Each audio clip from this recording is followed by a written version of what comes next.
Welcome back to episode 2 of Rake Your Position, where 4 guys just love to talk about baseball and try to live out their dreams from their chairs. I'm Ahron, the host. I'm Joe, the groundskeeper. Jay Lee, the rover. And I'm two-time Defensive Player of the Year and Statman Corey. Oh, welcome everybody. Thank you for all your support already. It's been a blast. To keep the ball rolling today, we want to just share some embarrassing stories from our playing career, just so you can get a little bit more insight into who we are and our love for the game. So I was going to go first with this, and it actually comes from the moment I realized my playing career needed to come to a halt. It was a men's wooden bat league. It's shortly after I had surgery on my shoulder, and I'm out there throwing. I feel like I'm throwing missiles from the mound. Joe, the groundskeeper, was my catcher. And I don't know if we won the game, but we were competitive. We were in it. After the game, the home plate umpire comes up to me and goes, "Man, that was a good game. You got a nice pitch. What was that? A changeup?" I realized, nope, that was my fastball. That's all the faster I could throw it. So it was time to give up trying to live the dream. So here I am hosting a podcast about everybody else living out the dream. Who else has got an embarrassing story for us tonight? Oh, I think we have multiple embarrassing stories. When we talked about doing this, immediately thought of several. One I remember is playing shortstop, and I had made a play deep in the hole to my right, and there's a guy going to second. I might have to get up and like display this. Let me do this real quick. We got the first live demonstration. Yeah, demonstration here. Not only the PowerPoints, he brings demonstrations. So you know how sometimes you like backhand a ball and you'll throw it like this? Uh-huh. It's phenomenally just your standard throw, I think. Yeah, that's how Joe throws. Anyway, I did that combined with like probably about a 220 spin to second base. Pretty much a no look, and I thought people viewing this from the stands are going to be like, this is one of the greatest things I've ever seen. Well, I threw it.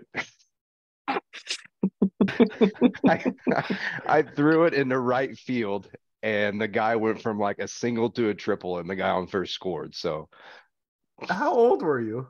Not a good play. I don't know. Last year. T-ball. Yeah. In my mind, it was elite. So more to come. Whew. Wish I could have seen that, if I'm being honest. I'll go real quick. Corey didn't have one this week, but I told him I got one for both of us. So in high school, I was a senior. Corey was a junior. I pitched for our high school team every now and then, and Corey was the catcher. I couldn't throw a strike to save my life. Coach calls time, tells Corey to come out, give me a talk. I'm defeated already. I'm like, cool, this is awesome. Can't throw a strike, blah, blah, blah. Corey comes up, puts the ball in my hand and goes, "Hey, throw a strike." And then walked back to the home plate. Still probably the best advice I've ever gotten in my entire life as a pitcher. Corey claims he doesn't remember any of these mound visits, but I beg to differ. But that one stuck with me for my entire baseball career. The thing is so like, I'm catching and coaches. I mean, it happens with every pitcher. Coach is like, "Hey, go talk to him." It's like, what am I supposed to say? I'm not the one throwing the ball. I'm just catching it and throwing it back. Mm-hmm. Like, that's true. Like, quick shout out to Coach Schultz, by the way, who commented on our first podcast. Coach, yeah, what's up, we're Coach? hoping we finally make you proud. Couldn't do it on the field. Trying to do it here. I mean, we tried. Hey, 2003 regional champs right here. Yeah. We I think, oh no, it was my senior year. I think we might have had the first losing record that he ever had as the Pittsfield hockey coach. So sorry about that, Coach. We'll give Corey some props. He was one of the best defensive catchers I ever seen. Well, I threw like Jake Taylor in Major League, but the footwork and the handwork were going, but everything else was great. Yeah, if you could just couldn't steal center on him. Well, you can still second all day long, but you couldn't steal center on Corey. There's just too much power in the right arm. What are you gonna do? But just if there was a camera just on me, like showing footwork and the hands, and you never saw where the throws went, I think I could have been an instructor. Yeah. Mhm. Oh, You know, I Bit could of have been sweet highlight tape. well, they'd be the, rainy practices where you go and you watch the oh videos yeah, in the yeah. classrooms. That's me. But just the footwork, not the throws. You do have a career still as a professional bullpen catcher. You don't have to worry about throwing then. That was your calling. That'd Well, be the best gig ever, man. I wish. Now you're just some sort of engineer or something. I don't know. Yeah, I know it pays the bills, but it's not as fun. Um, but anyway, let's get on to the real deal, the MLB. I think kind of one of the biggest storylines going into the season is the rule changes that Major League Baseball implemented, and they are a lot of them were implemented to try and speed up the game, which for better or worse, it seems like they're doing that, and also to just I think bring athleticism back to the game. And then so kind of the one that I wanted to talk about first and foremost was banning the shift. Um, I'm the first person that loves analytics. I am a numbers guy. If I can try and calculate anything, I'm up for it. But one thing I did get tired of seeing is a routine ground out to short right field, and it is just the worst. And you can say all you want about, oh, these guys are professional hitters. They just need to learn to hit it the other way. But they obviously weren't doing that because they grounded out to short right field for years and years. So the game kind of adapted to them not changing, I guess. So I mean, you're kind of rewarding them for continuing to do the same thing that they do to get out. But seemed like certain people were pretty content to hit 200 and hit 45 bombs and still got paid pretty well for that. That just always blows my mind, though. Not sorry to cut you off, but like the fact of like the shift and they're professional hitters, and we somehow still can't slap it the other way. Like it just seemed like the hardest thing in the world. Like regardless of how hard they're trying, they're just like, nope, I'm gonna pull this bad boy. Okay, well you're gonna get out. Just, I mean, to your point, like, I mean they're in the MLB for a reason, but it just always seems so weird that they couldn't just like nice and easy, just go the other way, get on base. But no, I agree. I'm historically in my hitting experience, I would have been shifted on 1,000 times, just straight pull. But could have put the first baseman there and all 7 defenders at left field. You're not wrong. Hey, slow pitch though. I got the oppo going in slow pitch. We're all good there. But kind of the other side effect of banning the shift is you get to see the athleticism of the infielders as well. So instead of those ground outs to short right field, you get to see second baseman and shortstops making those plays in the hole that seem to kind of be few and far between in these past few years. You still saw plenty of good plays, but it seems like it's going to be more consistent of seeing these infielders making these great plays. So if I had to, if we're doing a 2 thumbs up, I'd give it 2 thumbs up. I love seeing hits that historically should be hits, and also seeing these guys showing their athleticism a little bit more. And just through the first 50 games this year, batting average was up 15 points, and I think the majority of that was singles. So we're seeing people get on base, and we're going to kind of get to some of the other side effects of seeing more people get on base and what's happening once they get on base, as some of these other guys talk. But 2 thumbs up for me. Ban the shift. I think it just makes the game a little bit more exciting to watch. The downside is the analytics are nice, but I still just love seeing diving plays in the hole, stuff like that. So kind of like that play I discussed, where you get to the hole and then you make the stop, but that throw has got to come with it. Yeah. Well, and all shifts did was hurt power lefties, because you can't shift a power righty because you can't throw them out from left field like you can a power lefty. So this makes the game a little more fair, a little more balanced. It'll be interesting to see with like Joey Gallo. I know in spring training they bring in the outfielder over. Right now he's just hitting everything over the fence, so it doesn't matter. Yeah, but that's one way to beat the shift, I heard. Yeah, go over it. But that'll be interesting to see if more teams try that. I think too, like with the shift, before we move on, like it's not. I mean, you still see some players like shifting because you have to have 2 on each side of the bag, but like you still see some players play pretty darn close to the bag with certain hitters. So I mean, it's not like the shift's like completely gone, I guess you could say, but definitely adjusted to where you're like, you're not overloading one side. So yeah, I mean, you're seeing, I think, like shortstops basically one step to the right of second base, and vice versa. Which still, I think it'll be good, and I think it's offense is great, but you still have to see those great defensive plays. I think you'll get more of that with the banning the shift. Oh, cool. Thanks for that insight, Corey. What I'm going to talk about is length of games. To kick it off, one pretty cool stat that I saw when looking some of this stuff up is through Sunday's games, the average MLB time was 2 hours and 38 minutes, which is down 30 minutes from the start of last year's, which I thought was pretty insane, if I'm being honest. For me, the biggest difference, I guess, when watching a game is like you could walk into the kitchen, grab a drink or grab a snack, and they're still waiting to pitch the ball. But now you come back and you're like, oh, I've missed 3 pitches already. Like, what happened? It's like, to me, that's where I've noticed like the speed up, like, okay, we got to get the ball rolling. So, but I guess my biggest question, I'm gonna ask you guys this too, because I kind of have my thoughts, like with the pitch count and things like that, like who do you think it affects more, like the pitcher, the hitter, both, or whatever? Like in my mind, I think it's more so the hitter, because the hitter is always about timing, routine, repetition. I think the pitcher is about maybe the same, but I feel like they can adjust on the fly easier. Like you're seeing some people who can quick pitch or do a little bit of a longer delivery. But for me, I feel like it's the hitter. But I'd like to hear you guys' thoughts.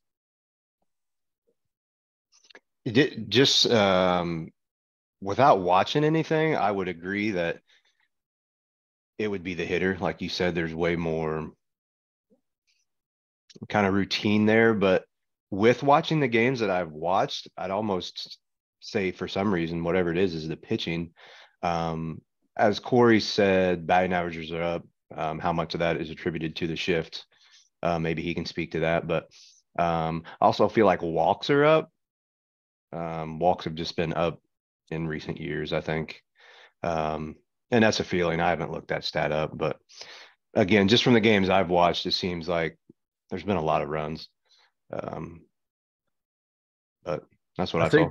I think what you see, especially later on in games and like big innings, the pitcher can't take a breather.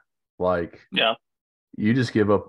You have a 10 pitch at bat, guy gets an extra base hit, drives in, the tying run, and you got 20 seconds to get back up there and face the next guy. Like that could have been a minute delay as the pitcher walked around the mound, dried his hands off, took a breather, maybe chatted with the shortstop or set something to go just get a break. And so, you're going to see innings pile on top of each other pretty quick, I think. Anymore, it seems like relief pitchers are max effort relief pitchers. Like everybody's throwing 98, 99, 100 miles an hour. And it may not seem like much, but yeah, like you said, you throw 10 of those in a row, you might want to take a breath. So your next one is in the strike zone somewhere.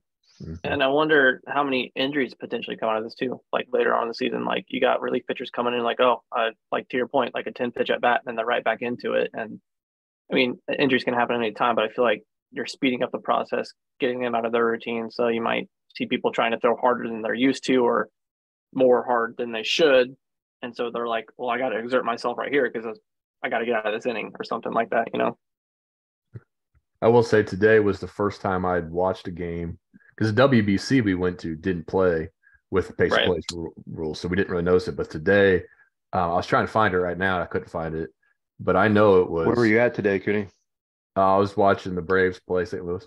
I know it was under 2.5 hours, and like I had my whole family with me. I got 3 little kids, and so we were running 15 minutes later, something like that. We didn't get to our seats until the top of the 3rd inning, maybe bottom of the 2nd inning.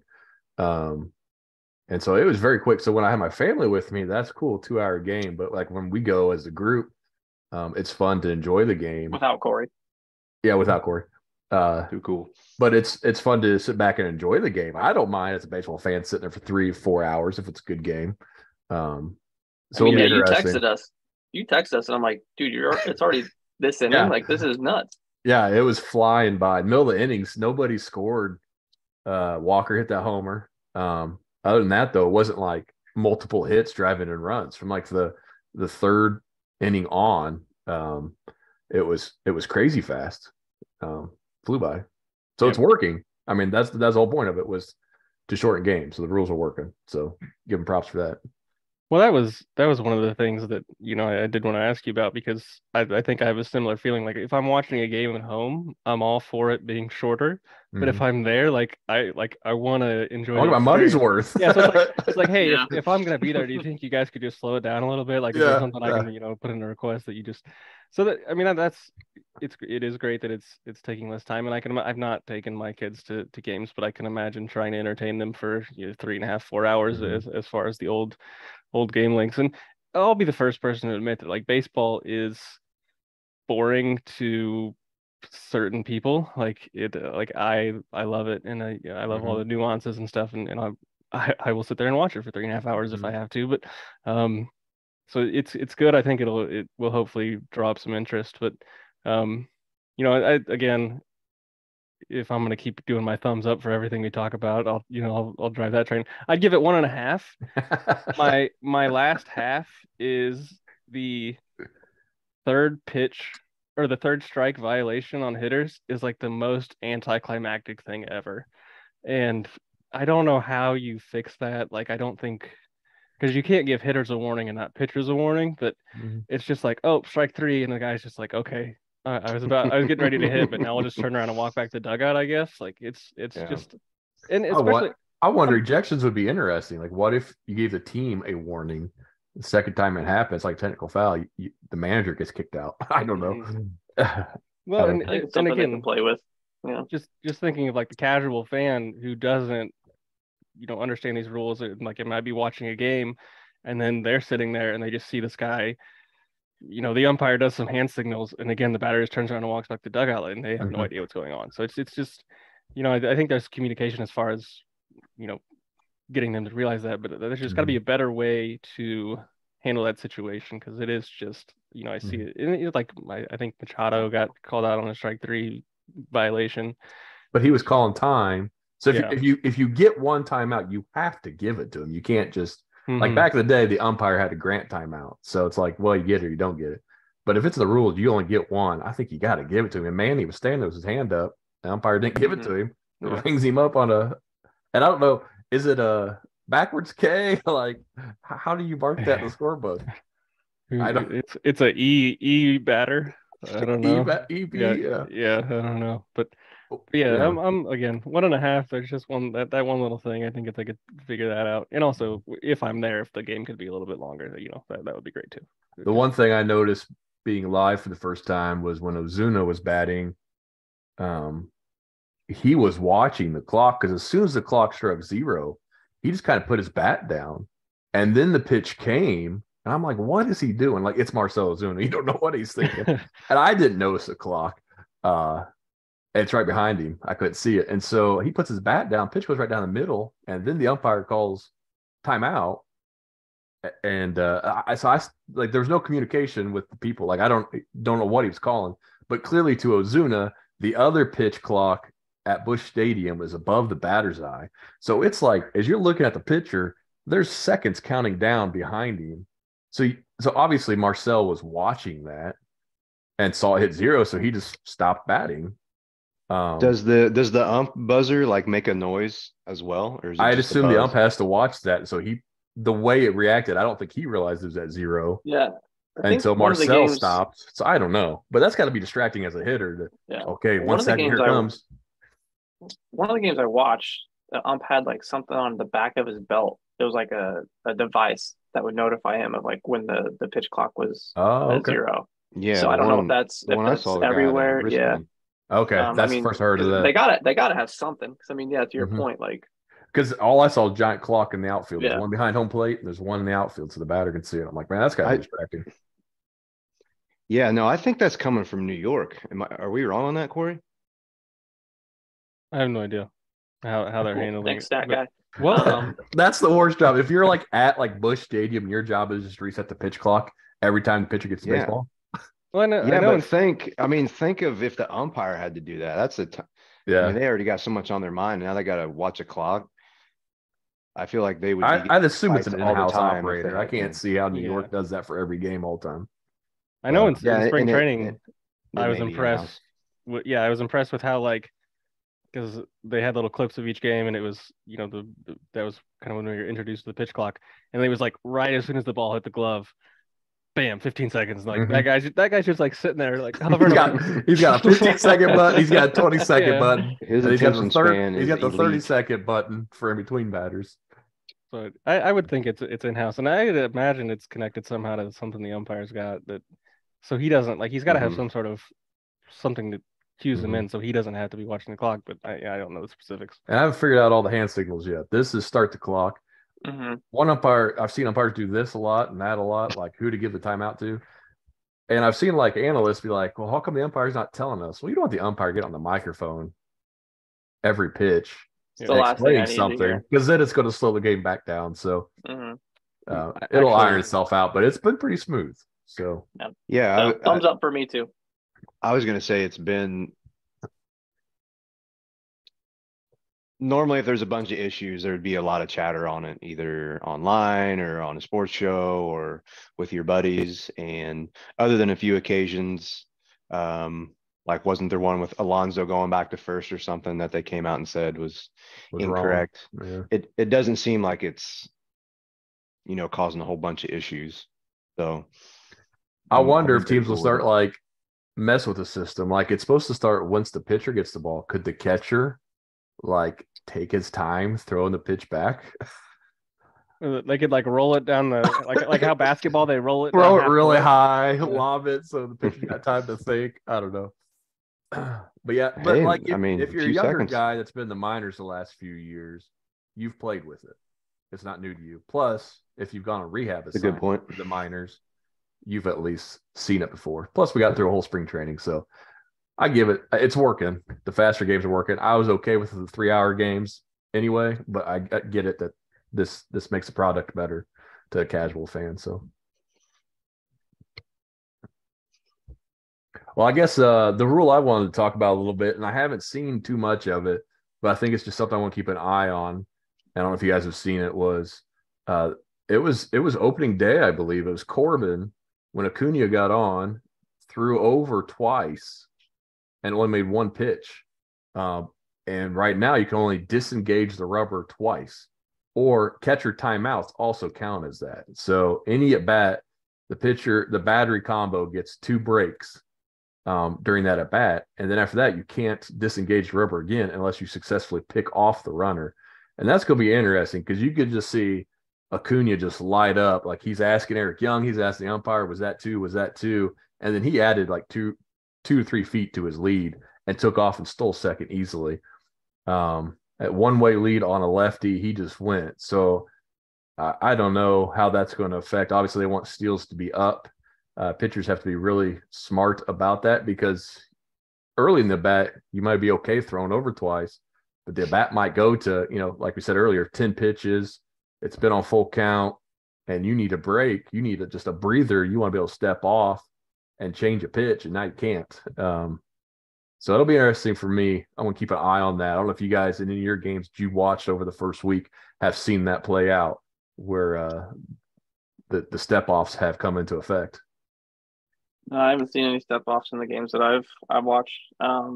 So if it's not a successful pickoff attempt, the runner gets second base. Is that what you're saying on the third one? You get 2 to do whatever you want. The third one, you can still throw over, but if he's safe, then he automatically gets second. It counts as a balk. It counts as a balk if you don't get him out.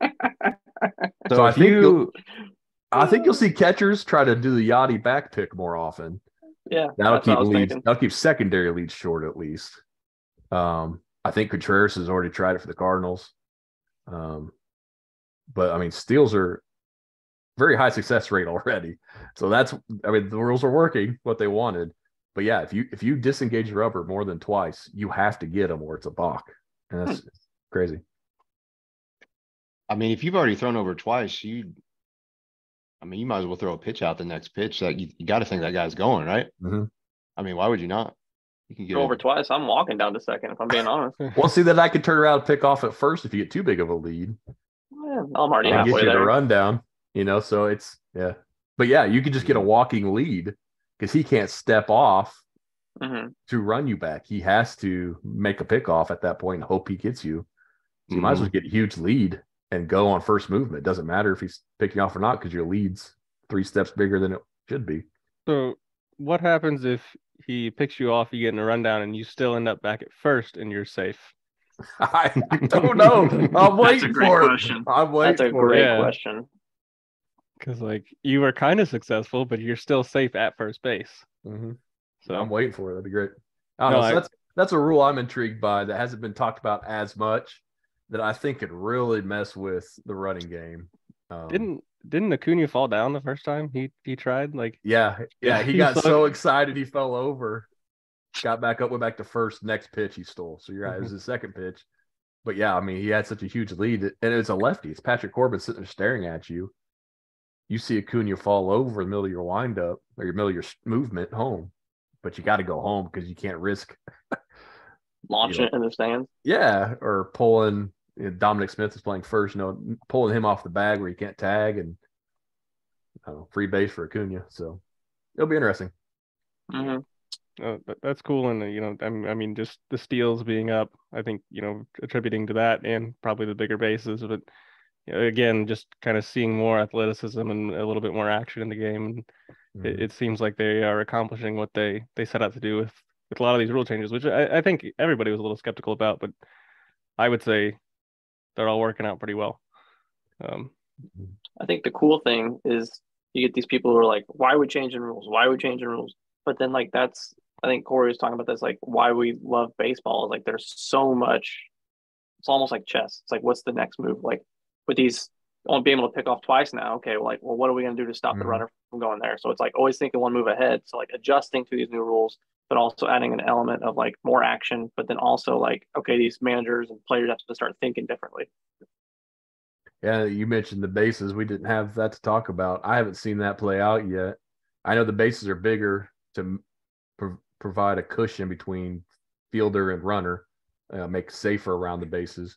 But I think it's going to help you slide for sure to avoid tags. If you're good at hook sliding, or a lot of the guys dive head first now anyway, so you can go even further out and just reach back. So we'll see how that plays out. Yeah, Joe, what you got for us? Well, real quick on the stolen base stuff. I guess in the past decade or so, there's always a guy that maybe steals like, I don't know, 50, 60, but the yearly average is just, the stolen base is not a part of the game really much the past 20 years. So it's cool to see that back in. But what I had was I didn't know this was going on. And when I stumbled across it, I thought it was pretty cool, is the MILB, the minor league baseball, has for the first time, they have a CBA, which I think is going to be ran by the MLB, but they've unionized, and a bunch of good things are happening for them. Just looking at some of the numbers, like all the minimum salaries are more than doubling. AAA 17,500 to 35,800, AA 13,800 to 30. And again, that's the minimum. So, it goes up from there, and a lot of other cool benefits, I guess. NIL rights, medical, and I don't know what they had before, but they seem really happy with it, and makes me think some people may stick it out a little bit longer and finally, figure something out. Whereas before, if you have any type of family and you're making, you're in AA making $13,000 a year, you're going to have to supplement that somehow, or, give up on your dream. So that's the only reason I gave up on my dream. Financial. I haven't dove into the CBA yet, but I know beforehand the big beef was they were being paid as part-time seasonal workers, and so they weren't getting benefits. A lot of these guys had to hold jobs outside of baseball in the off season, and so if you weren't drafted with as a bonus baby, you couldn't live off that $5 million signing bonus as a first rounder for a couple of years until you got to the majors. Yeah, he couldn't make it. Or if your parents couldn't support you while you're chasing your dreams. So yeah, it's a big win for the players. Well, and I don't know that this agreement technically is going to affect this as much, but I remember seeing like pictures of people in their post game meals, and it's like 2 pieces of untoasted white bread and a slice of American cheese. And it's like, what do these guys maybe have the potential of making you millions of dollars, and you're giving them a 1 slice of American cheese sandwich. And I don't, again, there's a lot in this what has came out so far about the salary specifically to the players, but hopefully it also, now that they have this kind of CBA that is going to be governed by the MLBPA, they can get them some better post game meals. I can only imagine, again, like playing these 3-hour high intensity games, and like you come off the field and there's a cheese sandwich, and you're just like, what am I doing here?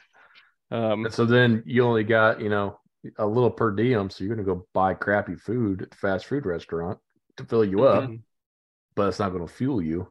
So it was amazing hearing these stories the last few years of how different each organization was too. Like I think it was Blue Jays a couple years ago decided to pay everybody even more than this TBA is, I think. But then you hear like the Angels' top prospects were living off of cots, tend to a hotel or whatever. But that's an investment for your franchise. I can't believe you would treat the commodity that bad. Yeah, it's crazy how it's 2023. It's taken a long time to get to that. Like when I saw it, I thought, surely they've had bargaining rights or whatever for a long time, but apparently, I don't know why it took so long, but apparently not. And a quick story on how maybe it helps somebody stick around and find what they need. We have a listener. He didn't want me to say his name, but he goes by the Backwoods Banshee, and I golf with him, and he was he was ready to give up on golf. Changed very little, but to his grip, and has a slice like 20 strokes off. So I say that story to reiterate the fact that maybe you just need a little more time to figure out something, and it clicks, and all of a sudden you go from a career double-A to maybe you're a platoon big leaguer, or maybe you're a starter and now you're set. So Backwoods Banshee, there you go, man. Keep it up. I really hope Backwoods Banshee is Joseph's alter personality. Like I imagine that's why he calls himself. That's when where he's my golfing by himself. I saw him at Top Golf, so I can only imagine. It's not me. Oh, Top Golf. Yeah. That's great. Yeah. So super interesting on those rule changes. I think good things for the game. To go into our next segment, it's exactly what it is, guys. It's an overreaction. We understand it's been 1 week of baseball, but we're all going to talk about some topics that we might view as an overreaction. I'm not sure if I understand that it has only been a week, but I'm trying to understand. Joe's the king of overreaction. This is so we could get you guys to hear Joe go off a little bit. Yeah, so I'll kick it off for us, guys. My overreaction is going to be, and I don't even know if I'd classify this as an overreaction. I'm just going to rant because I thought this was insane. I'm going to pick the Mets. The Mets, I think it was 2 games ago against the Brewers. First game, they lost 10-0. And you're like, cool, it's a game. Next game, my Cy Young pick, Mad Max on the mound, gives up back to back, one more, to back, home runs. They lose 9-0. So I guess it's an overreaction on the point of like, this is a World Series team. This roster's, they spent all this money.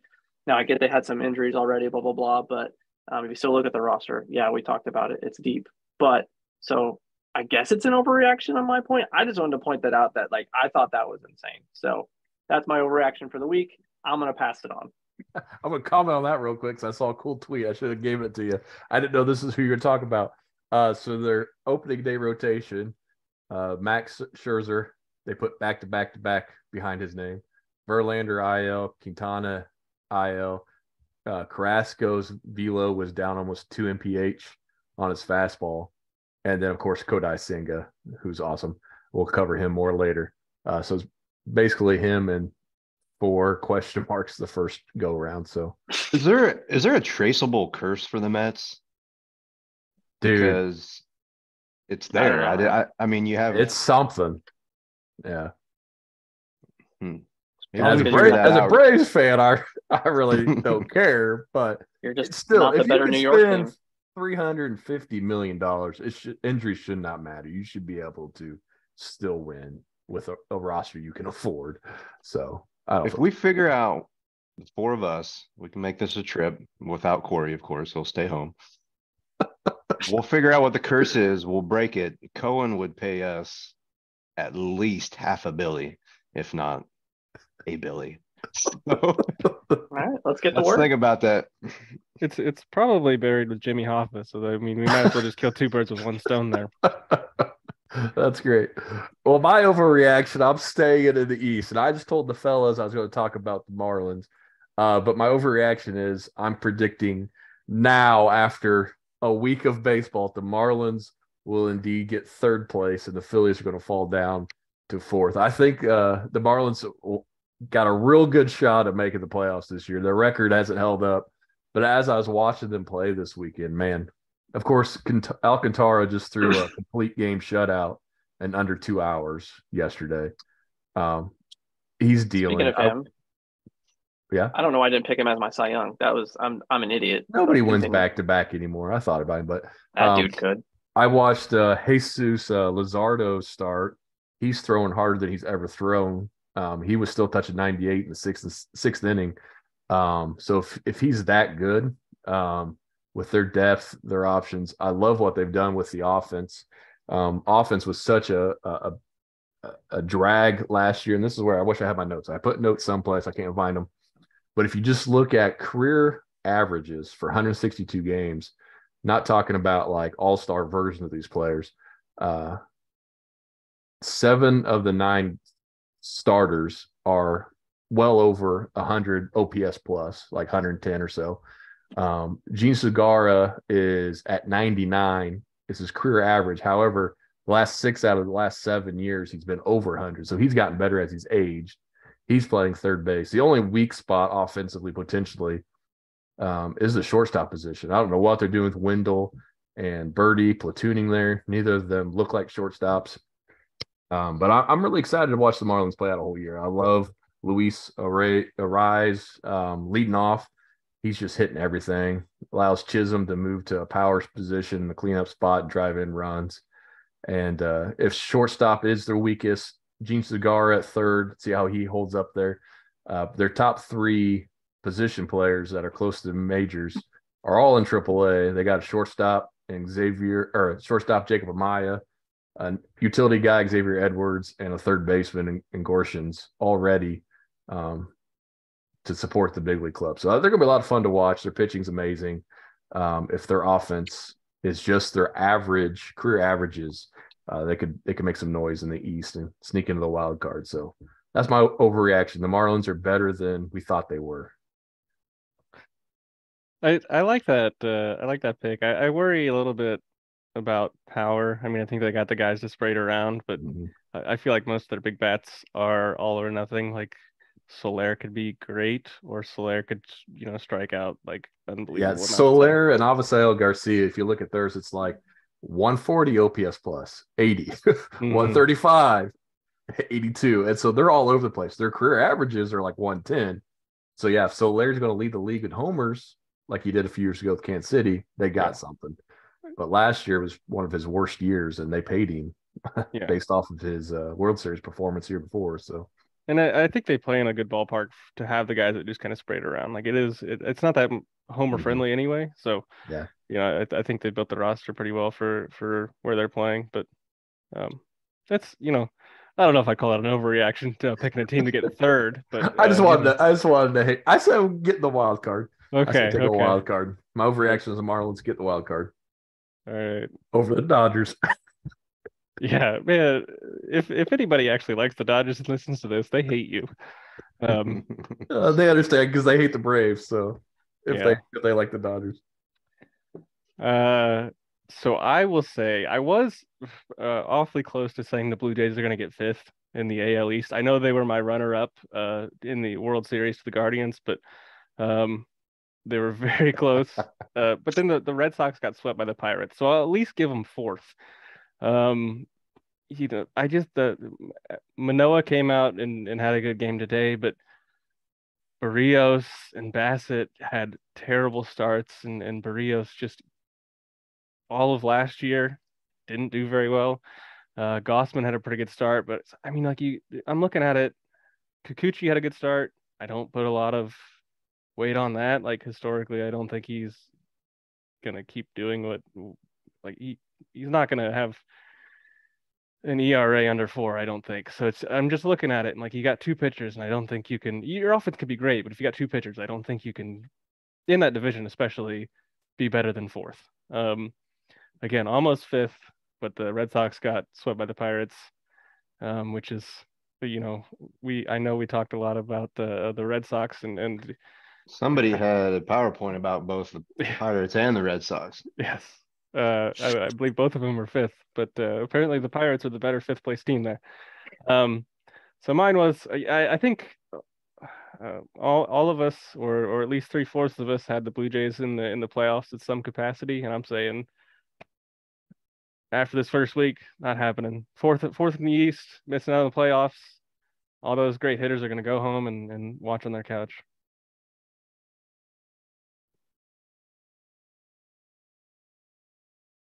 Thanks, Corey. All right, we'll see. I got no rebuttal. Although he did say Kikuchi had a good start. Bassett had a good start.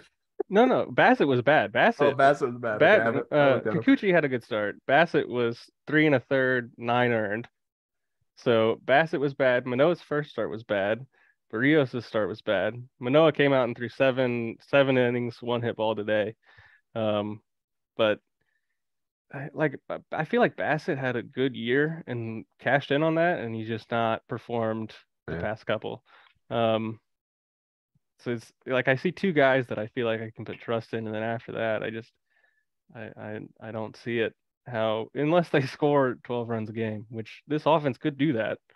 But yeah, I don't see the pitching. If we're putting a stamp on this overreaction, I know mine was just kind of a rant about how bad the Mets are. My overreaction is they're going to finish fourth. If that's what we need, I'm going to go Braves, Marlins, Phillies, Mets. Oh, you got the Marlins higher than me. Okay. I'm just looking at Bassett's career right now. 2018, 3.02, 7 starts. 2019, 25 starts, 381. It's all in Oakland, of course. 2020, COVID year, 11 starts, 229. 2021 with Oakland, 27 starts, 315. Last year with the Mets, 342. Career ERAs at 355 and 124 starts. So Bassett's been good. He's just been stuck out of Oakland and nobody knew. Yeah. So he's got a 24 ERA right now. So yeah, Bassett, Gossman, and Manoah is nice. If they get anything from Kikuchi and Barrios. Yeah, we'll see. But it's tough division, you're right. All right, Joe. The floor is yours, Skip. Take it away. I thought this was Jay Lee's turn. He already went. Oh, Jay Lee already went. The agenda is for the overreaction says Joe literally everything. So you can talk about anything, guys. We might be here a while. Hopefully you all can hear this. Give me 1 second here. He's pretty good. More homework with Ed. More projects.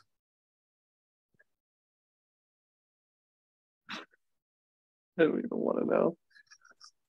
Is it him screaming?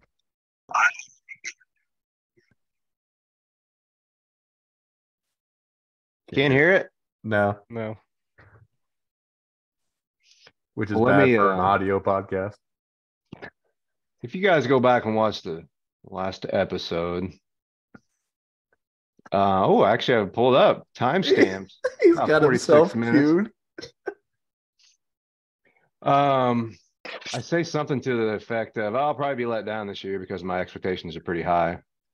So I had that on a loop. It was a 4-hour loop I was gonna play throughout this podcast, but for some reason you can't hear it.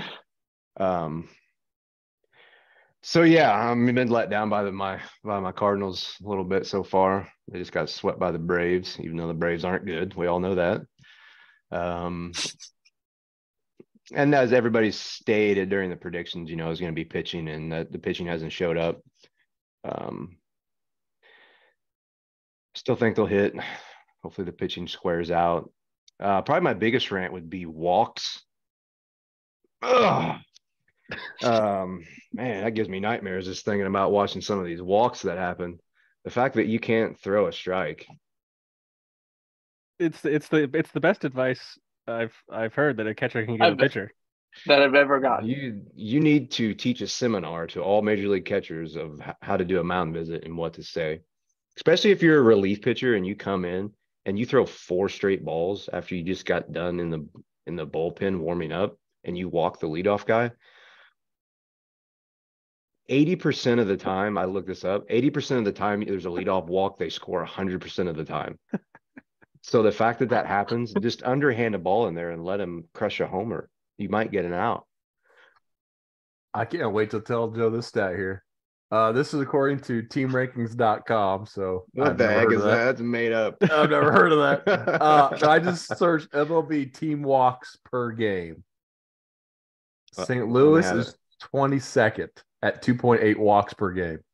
The Dodgers are at 5.5 walks. That must be batters. Okay. I was like, there's no way. Ignore that. I'm going to cut that. Good thing I edit these podcasts.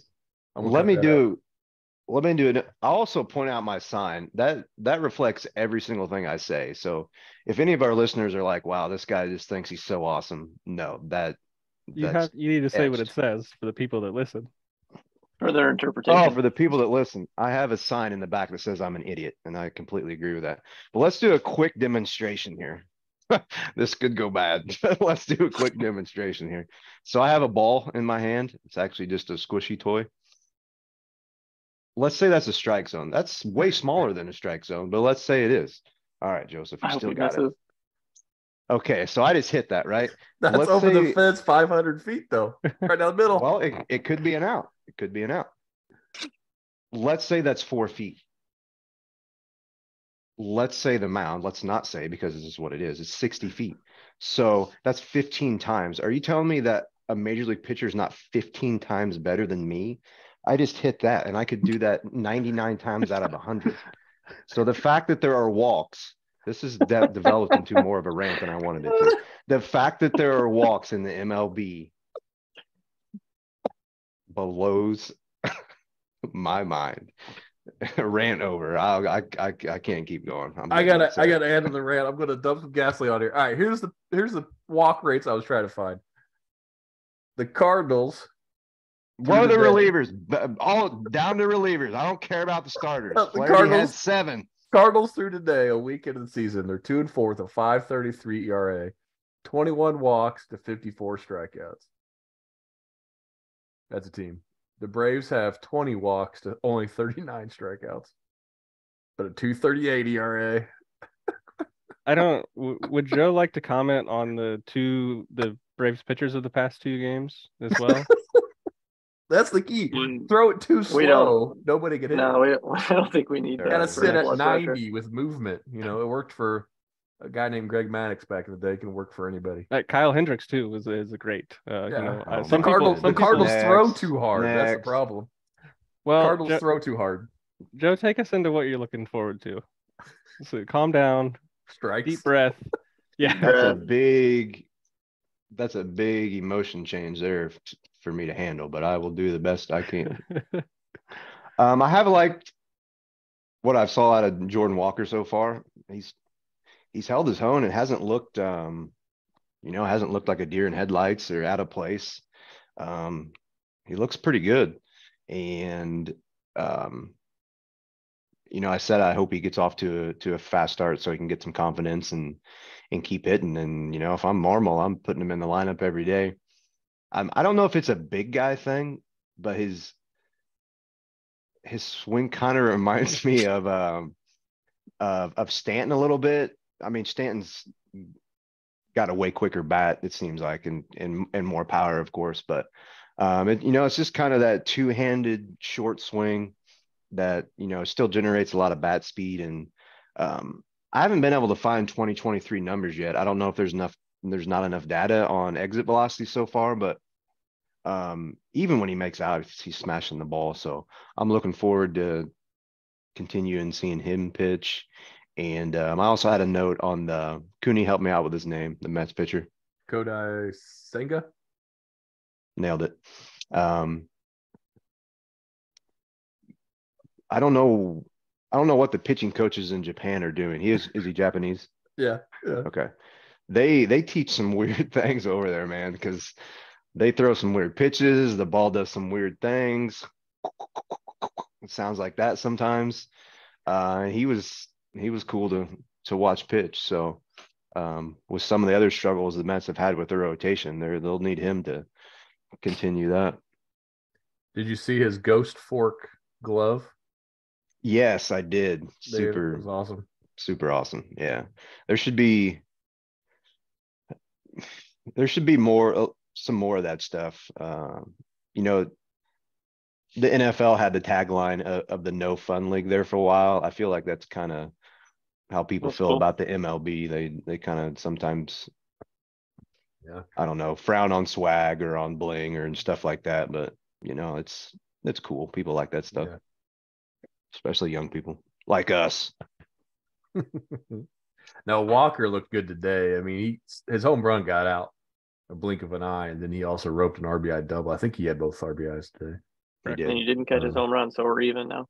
How's the other side? Let's point out the starter sat 90 miles per hour for the Braves, and the closer, Jesse Chavez, one of the few guys still older than me in the league, through 89, got the save. Yeah, Walker. Still hope. Walker wasn't fooled one bit. All right, I guess I'm next. The one thing I'm looking for the rest of April, and this is Corey's man. I thought he's going to bust out the shirt today, but he's got the catcher, Madison Bumgarner. I know Corey loves Madison Bumgarner. We're all a big fan of what he did in the playoffs to carry the Giants to that World Series. But like I had Arizona winning the West. I'm sticking with it. He is the biggest question mark, and he was brought into Arizona, I feel like, to bring that winning culture, that veteran presence to the rotation, that work ethic to set the stage for these young guys. And if Arizona this year they plan on competing, then they got to have a short leash with MadBum. And I think we're seeing the end of an era with MadBum. I don't know how much he's got left in the tank. Of course, he started. He made 4 appearances when he was 19 years old. I forget that he's only 33 still. But for Arizona, in 66 career games, his ERA is over 5. Last year was an all-time low in strikeouts per 9.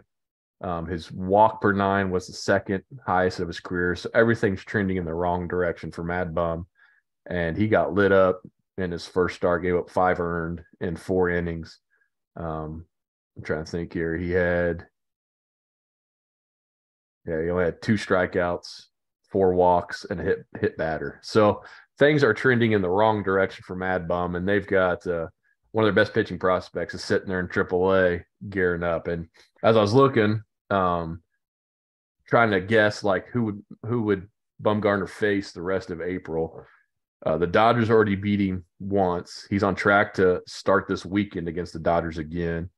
I think he's on track to maybe face. I don't have my notes in front of me. I lost him. I think it was the Cardinals.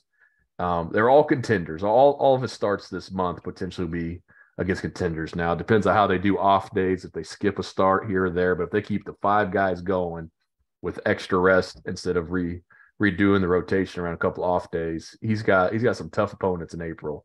And so if he doesn't turn around quick, I think MadBum might be done in the rotation come May. So that's something I'm interested in watching for, because he's just been so good for so long, but his time's running out, I think.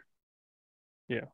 2015 playoff MadBum is my favorite maybe playoff performance I've ever seen. And like, the Cubs won the World Series in 2016, but I don't think there was any like one guy that really carried the team as much as MadBum did. And like you kind of brought up that you're going to talk about this, and what do they do? Do they DFA him? Like, do they try I and get him in think the you could rotation? keep him in the bullpen as a lefty. Maybe his stuff ticks up for one appearance or one inning at a time.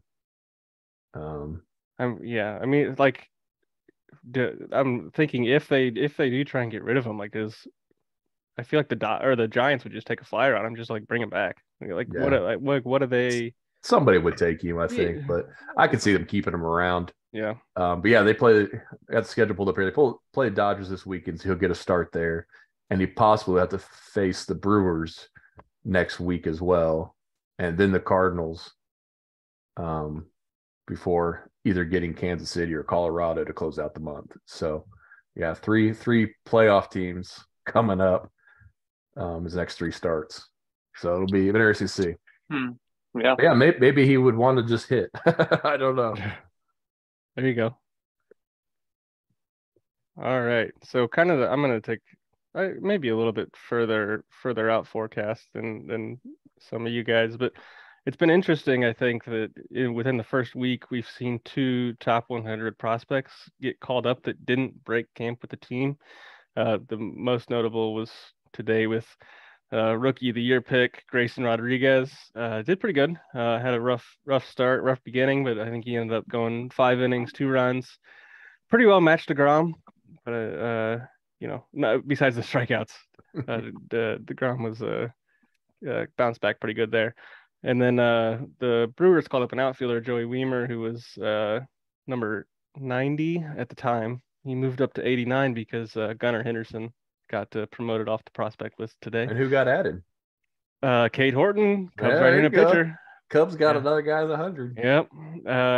This is just the MLB prospect pipeline rankings. Everybody's got their different ones. This just seems to be the easiest one, but I kind of wanted to take a look at maybe some other guys that we might see getting the call up sometime soon. And I was actually going to talk about first and foremost Francisco Alvarez, and then about a couple hours ago saw a tweet that he was headed to the Mets, not activated, but headed to the Mets because Narvaez left a game. But I was thinking because I think Tomas Nido was 0 for 9 to start the year. So Narvaez is a lefty, so they have that kind of platoon, but Nito's the righty, and he's not hitting well. So it just seemed like Alvarez, who has pretty consistently hit, would be hopefully pushing the envelope here soon. The other one was Bo Naylor for the Guardians. He's had 4 games, 2 homers so far. Same like the Guardians are carrying 3 catchers right now. Zunino seems to be taking the bulk of that work, and then a couple guys that I think are just kind of depth pieces. But I would think if Zunino gets hurt, and he's been kind of streaky as well, and it could be another platoon because Naylor's a lefty, so and Josh Naylor is already playing for the team. He's a Bo got put on the playoff roster last year too. Yes. I don't think he got any appearances, but so Bo and Francisco both got a cup of coffee last year. So Bo had 6 at bats. Francisco had 28, but Francisco hit 107 and yeah, he did not at-bats. look good. He was trying too hard. They were hoping he'd be the DH because Ruff and Vogelbach, Ruff primarily as a righty, was not doing anything. Yeah. So then, in addition to those 2 catchers, kind of wanted to highlight a couple of pitchers that we may see here soon. First is Taj Bradley with the Rays. I don't think the Rays need pitching right now. The Rays pitching is shoving. But again, injuries happen. I think if somebody goes down, Taj is maybe the first guy up. Let's see, career minors ERA, AA and below every time, pretty much been a sub 2 ERA. Minor league stats are especially with the 2020 season are just like everything's just a little bit off, so it's kind of hard to project those guys out. He had a rough start, had 1 start so far this year, had a rough start to the AAA season, but I think kind of his history. That start was on MLB TV for free, and it was him versus Grayson Rodriguez, and neither of them did that great. It was like this huge matchup, free to watch. And well, I'm going to talk about another pitcher who had another rough start, and that's DL Hall, fellow Orioles prospect. He got a cup of coffee last year as well. Did you say Um, DL Hughley? Hall. All Oh, my Yeah. bad. He looks like a good old boy. Let's see where he's. I I don't know got where he's from. look. Sorry, DL. I know you're watching this Yeah, tomorrow. yeah. Well, I'm sure he gets that a lot. But he's a really interesting prospect, I think, because That's John Rocker, his stuff is elite. dude. That's John Rocker with longer hair. Well, his it's not that. I think the stuff is probably not that dissimilar. Where his strikeouts per nine are 10 plus, but then his walks per nine are like Yeah, four he four throws plus. So gas. it's, yeah, so I mean he'll be exciting to watch unless maybe you're Joe because he can't handle the walks. But I know that like the Orioles starting pitching had pretty rough start to the year. So we've already saw Grayson get the They're call. gonna have a rough whole year. They're starting pitching, I think. Okay. They got the guys to bring him up, but that's what I think. If guys keep struggling, or again if somebody goes down, I think DL Hall is kind of the next guy up. So those are just kind of 4 top 100 guys that are at AAA right now that I think are really knocking on the door that are exciting. And I'm always going to highlight catchers, I think, just because that's what I gravitate to. It's in your blood. Yeah, two catchers and two pitchers, and just some guys that I think that can help out their major league teams sooner rather than later. So just wanted to bring those to everybody's attention so we can keep tabs on them. And Alvarez one will be interesting because I don't know with DeGrom. I know he didn't he's very picky on who he threw to. So maybe it was just him, or if Alvarez just wasn't that good of a receiver last year. It's always tough to tell as a fan. But if he's not good behind the plate, will Scherzer and Verlander even want to throw to him? I don't know anything about those guys personally, obviously, so I don't know if they care. But Nito has kept a job because of how much pitchers love throwing to him with zero expectations to produce offensively. So yeah, I mean, I think you definitely get the vibe that Alvarez is a bat first catcher. I don't know that much about his defense in the minors, but it's always, I feel like the story has been he can hit. So, if you can hit, you can play, unless, your two $40 million pitchers don't want Wise to man throw once anymore. said that. Yeah. You hit, you play. We all know it. But Wise that's play. but I didn't hit either. For some reason I played. you could catch. See, catchers, it doesn't matter. Yeah. Catchers don't matter, baby. That's true. Catchers, it don't Pitchers matter. like throwing to you. Yep. That's kind of, I'm looking forward to seeing some more young guys get called up. It seems like they're coming up a little bit sooner than they have been previously. Sure. Cool. Well, thanks for that, Corey, because I'm gonna be honest with you, there's a lot of times that these prospects I'm like, who's that person? So thank you for that info. And I'm actually gonna throw you guys for a little curveball here. What I wrote in the agenda is not what I'm gonna talk about. One, because I think Joe covered it. We ain't gonna talk about the Cardinals pitching no more. You don't have any two, expert. I got nothing. Topic? I got no other insider information. But what I'm looking forward to, kind of like what Corey, but like maybe a little bit further down the road and all that fun stuff, is why I'm in my Mexico gear. Because at the end of April, baby, we got the Mexico series between the Padres and the Giants. I think me and Cooney were talking about this when we were at the World Baseball Classic. I can't remember, but the atmosphere for those teams, like we went to, I think it was Mexico, Canada, like was electric. Like it was literally insane. And so I think what we talked about, there weren't any Canadian fans. There were a few, no Canadian fans. And there was only like 3,000 Mexican fans, but man, they made it. Yeah. If you had a full stadium of that going on, that'd be wild. And so we had talked about like MLB like making these rules to make the game more exciting, like expand a team into Mexico City. Like I can only imagine how much like those fans would like thrive off of that. But then again, if it's like we said, we got a small dose of the atmosphere in a World Baseball Classic, like giving them the whole entire MLB franchise, I think would be pretty something cool that the MLB could do. And then another one, the Cubs Cardinals in London this year as well. So I think that's exciting. The MLB trying to branch out, kind of like the NFL does with the games overseas and whatnot, try to get more fans interested. I know I'm super excited for that. I think, like I said, it draws more fans in who may not in those types of countries may not view baseball as high up as like other countries do. And then what I thought was cool, and I hope they do it again last year, the MLB draft being broadcasted. I thought that was pretty cool. Kind of like the NFL draft. You got to see these players get drafted for the first time, and the moment for them getting called on the stage or with their families, I thought was pretty cool. So I think anything that the MLB can do to continue to showcase more behind the scenes or getting more fans, and I think is something that I'm always looking forward to as a fan, to be honest. Yeah, those are both great points. The London thing, man, because Great Britain played well. Bad jerseys. With horrible jerseys and very little names, but everybody knows Henry Ford now. He's gonna be fun to watch when he gets up to Seattle eventually. I heard he did something with the assembly line, right? Wow. Yeah. Wow. I was like, what are you talking about? Wow. Oh my gosh. I just lost my other train of thought now. What else were you talking Trace about? Thompson did good. Henry Ford did good. Yeah. The text was falling off the other guy's jersey. What was your other point? It wasn't WBC. The draft? Oh, the draft. Yeah, thank you. When they moved the draft, I don't know if it was last year, 2 years ago, they moved the draft back from June to July to do it over All-Star break weekend also, which you can draw more attention to it. And players can come because they're not in the middle of the College World Series. I always confuse me why they drafted while the best players are still playing. Which you can't see them, or it was weird.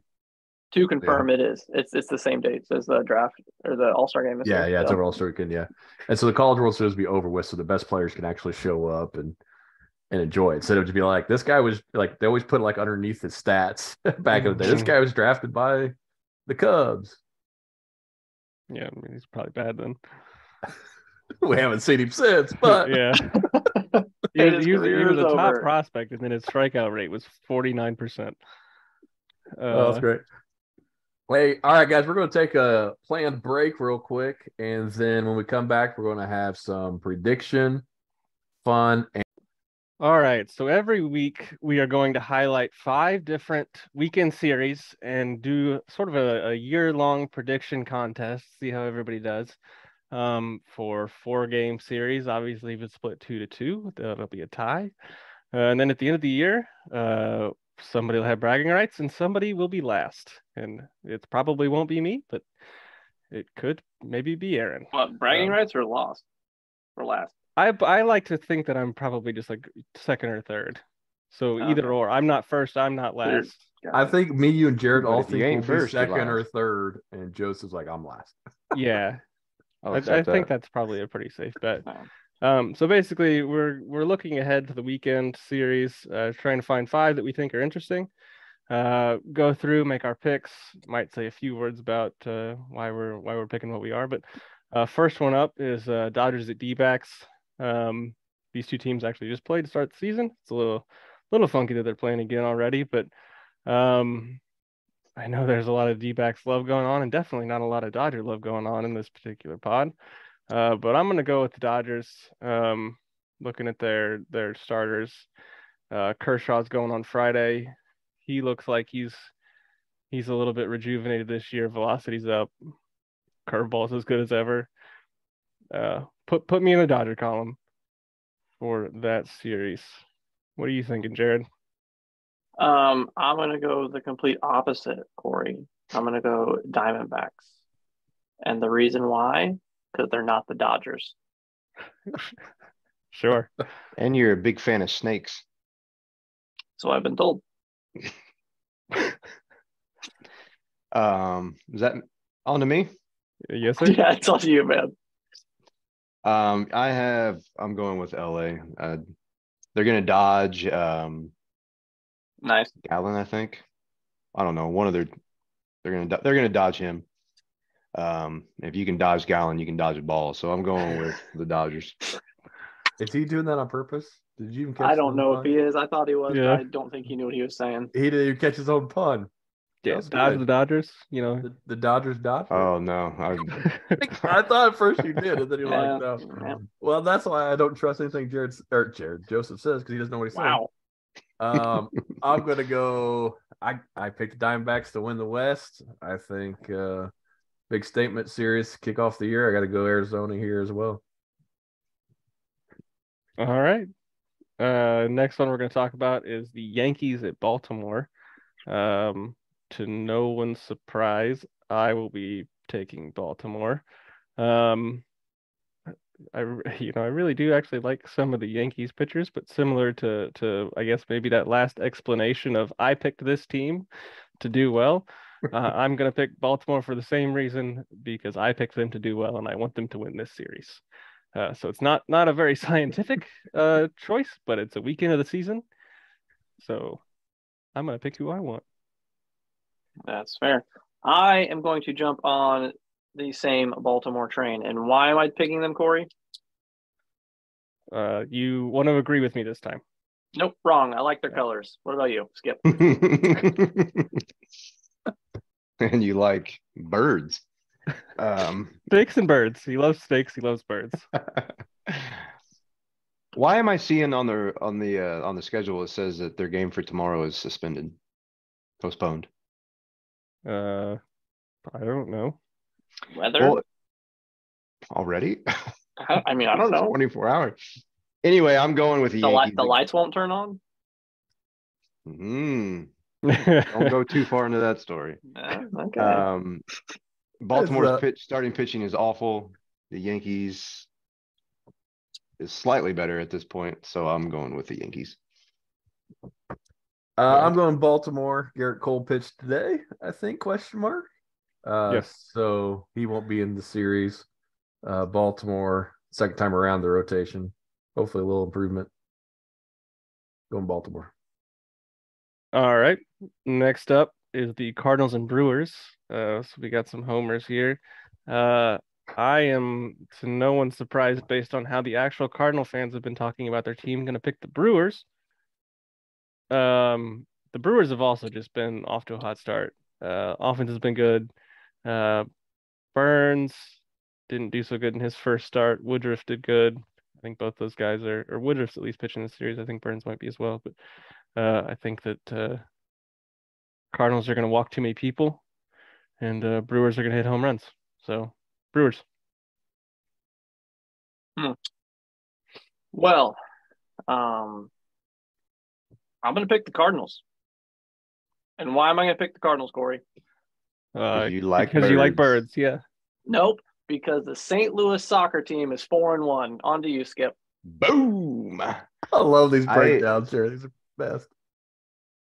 Yeah, I mean, if the Cardinals are in this, I'm probably going to pick them every time. I have not been discouraged at all by how they've played so far. I'm just high on them. Do we need to bust out the group chat? No, not yet. No, I don't need to be arrested and condemned. You and Trump can get bunk beds. Have I committed a felony? So they're going to dodge Burns. Again, I'm high on them, so going to be hitting some homers. The starting pitcher's got it. Starting pitching has to get better. I mean, nobody's going to carry 9 ERAs and 3 whips throughout the season, so they'll keep hitting. And Cards. I like birds too. All righty. Well, I'm going to go Milwaukee. They've been hotter so far to start the year. It's a terrible pick. And Sounds shout like out to, jelly. we're talking about young guys. I think he's a rookie, Bryce Terang. He's got to be. Yep. I just happened to be watching that game when he hit his first career homer. It was a massive grand slam with his parents there. So that's pretty cool. They seem to be rolling right now. Cardinals just looked a little off, obviously. I don't think they're as bad as they looked the last couple of days, but I think Brewers get it. All right. Next one we're going to look at is the Padres at Braves. I'm going to take the Padres. I think their lineup can figure out Dylan Dodd for, I guess, lack of a better reason. And then, old man Charlie Morton. They got the Cardinals. They got the best of the Cardinals, but I think the Padres can figure that out. So I'll take the Padres over the Braves for the weekend.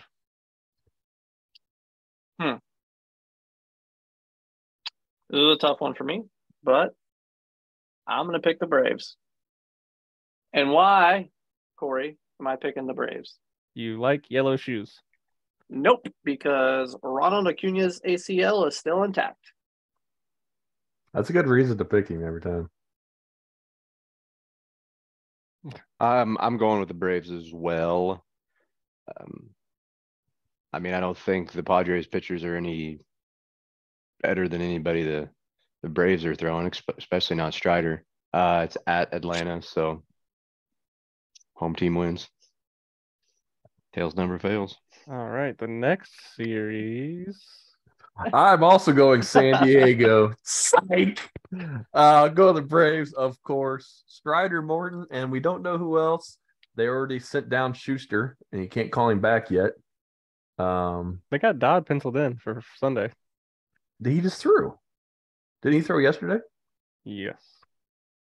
Who did you go watch today? Bryce Elder started in Okay. Freed's spot. Right now, Sunday is Lugo versus Dodd is the probables. Yeah, Seth Lugo's not a starter. Let's go. He It's the had Braves. 7 strikeouts. I know his curveball's ridiculous. Braves have seen him plenty, though. They won't be surprised. It's finally get to play some home games this weekend. They're rolling. Just look good. Click on all cylinders right now. Braves. All right, last one is the Blue Jays at Angels. This one, especially after my overreaction, is a pretty easy pick for me. I'm going the Angels. Sandoval, Tyler Anderson, Reed Detmers all had good first starts. And then the Blue Jays have Bassett, Barrios, and Kikuchi. And like I kind of mentioned, I don't have a lot of faith in those 3 guys. So taking the Angels. Pretty easy choice for me. Yep, I'm gonna ride on that same train with Corey here. One last time until next week. Why am I picking this, Corey? Because Angels in the Outfield is your second favorite baseball movie. Oh, man, you were so close. It's actually a real take by me. It looks like the Angels are having fun playing baseball.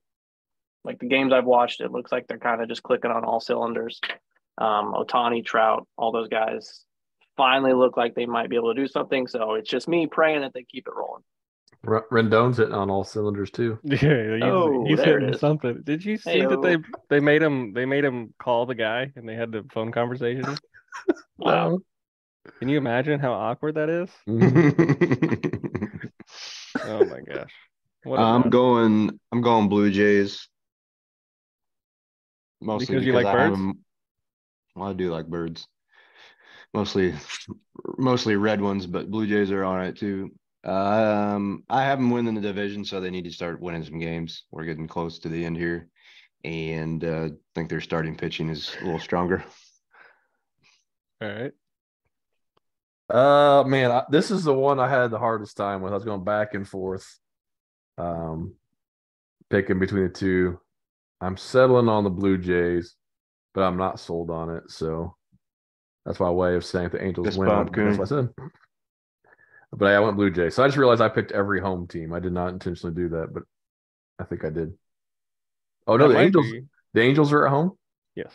All right, it's there. I picked the Blue Jays, so I pick a road team. Maybe that's the trick. It's like just pick every home team and you might end up winning. Because especially this first weekend, I think this will be everybody's like home opener. So that's a little extra juice. Yeah. To take the series. All right, we will revisit next week and see who won the week. Yeah, and feel free to play at home. Yeah, let us know. Yeah, leave your choices in the comments. Subscribe. What else you supposed to say? We're new to this, guys. Ladies, mom. Yes, and ladies. Yeah. Hey, shout out to Tammy. I'm going to mention Tammy every week until she responds to me. Corey's mom liked the pod on my Facebook post. She didn't even know about it, so Corey didn't even tell her. And I said, we even talked about you, Tammy. So hi, Tammy. There you go. Yep. So just recap it for us, Corey. Make sure I'm right. We got for LA, Arizona, we're split. Yep. 3-1 Baltimore. Yep. Split on the Central matchup. Yep. 3-1 Atlanta. Mm-hmm. And split on Angels, Blue Jays. You got it. This will be fun. I like it. Well, I think that ends our second episode, guys. Episode we went longer than the first. We may have, but we got the break in the middle too. So next week you can join us again as we look for more weekend predictions, play some more games, see how week number 2 goes in St. Louis. If Joe's going to be any happier. And until then, guys, don't forget to Rake your position. Find us on Twitter, follow us on YouTube. Have a great night, baseball fam. Don't cut that.